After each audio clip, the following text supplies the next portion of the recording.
Halo makhluk bumi, masih ingat bernafas? Kali ini kita akan mereview sebuah alur film yang berjudul 71 Into the Fire.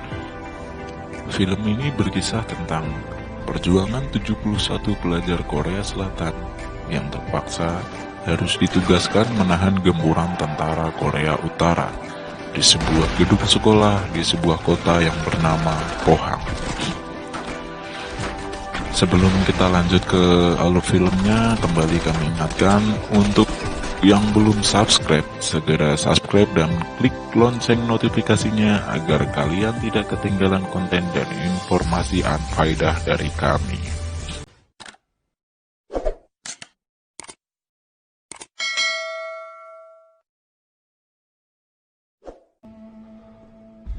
Di awal film, kita disuguhkan dengan adegan baku hantam antara tentara selatan dan utara.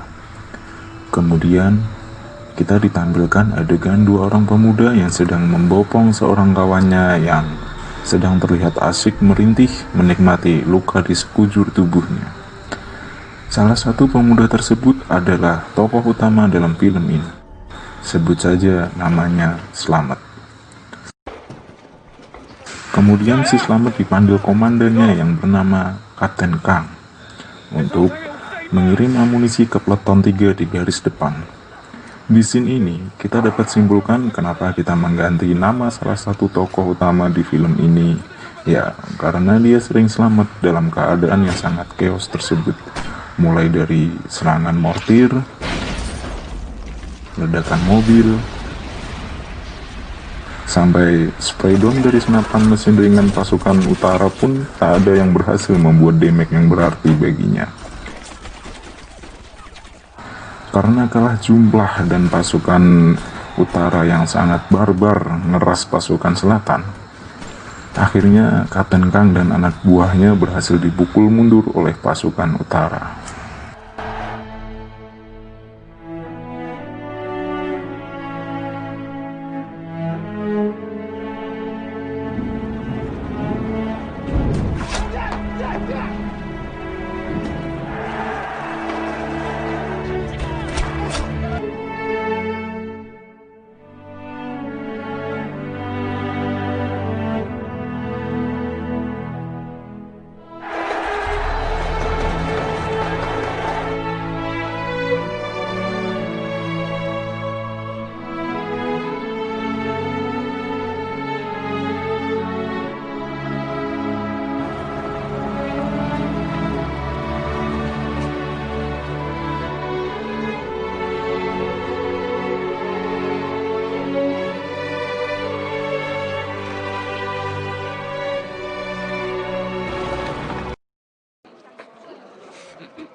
Kemudian, scene berganti di sebuah rumah sakit darurat. Di sana terlihat banyak prajurit selatan yang gugur dan terluka, termasuk Letnan Kim. Di sini kita juga disajikan dengan pemandangan indah dari sesosok mbak-mbak perawat yang sangat mending. Karena si mbak perawat ini begitu anggun, cantik, dan manis, maka kita beri nama dia Siti.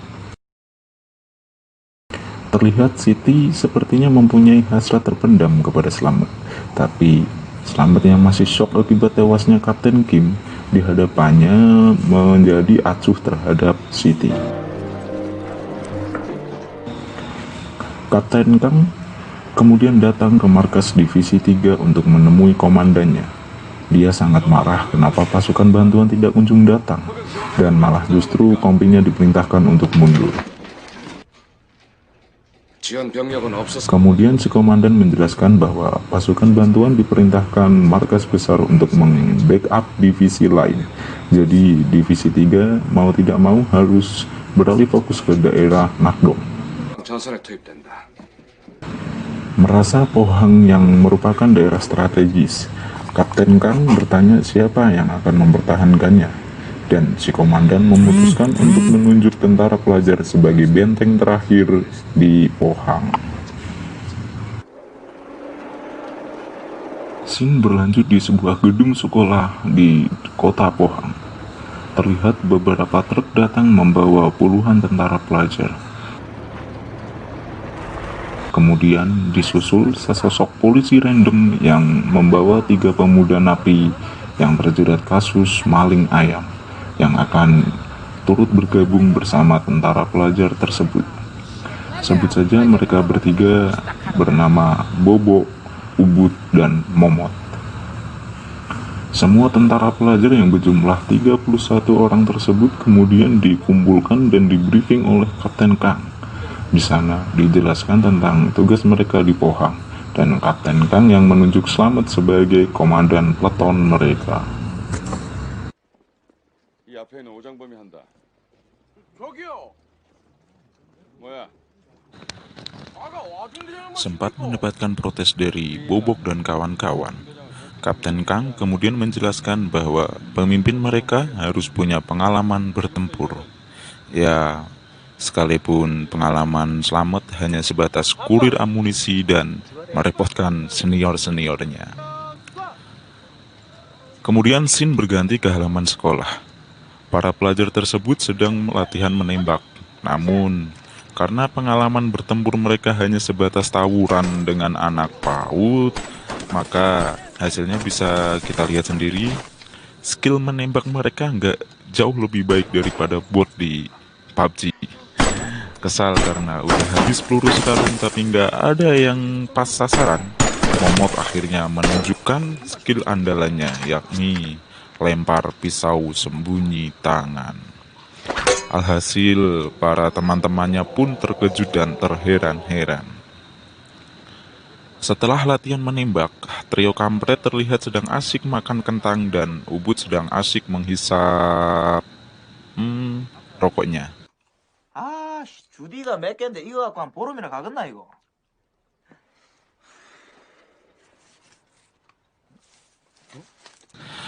Hingga tanpa sengaja Ubud menemukan sebuah granat tangan. Dia menjelaskan betapa bahayanya barang tersebut kepada Bobok. Namun, karena tingkat kecerdasan Bobok yang di atas rata-rata, maka dengan kejeniusannya dia membuka pin granat tersebut. Dan inilah yang terjadi. 터진다 이 새끼야! 던지라 이 새끼야! 던지라!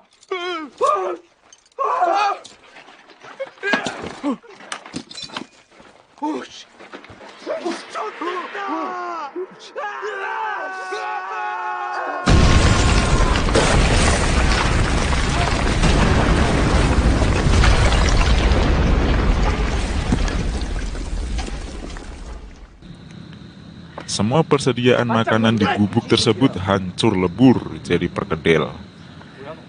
Scene berlanjut yang memperlihatkan Slamet sedang menulis surat untuk ibunya, menyampaikan segala keluh kesah dan harapannya. Berkat surat dari Slamet inilah yang menjadi dasar film ini dibuat. 포항을 지키던 국군들이 모든 악동강 전선으로 떠났습니다. 이곳은 이제 저희 71명뿐입니다. 어머님, 옆방에서 하구들의 웃음소리가 들려옵니다. 실로 얼마 만에 들어보는 웃음소리인지 모르겠습니다.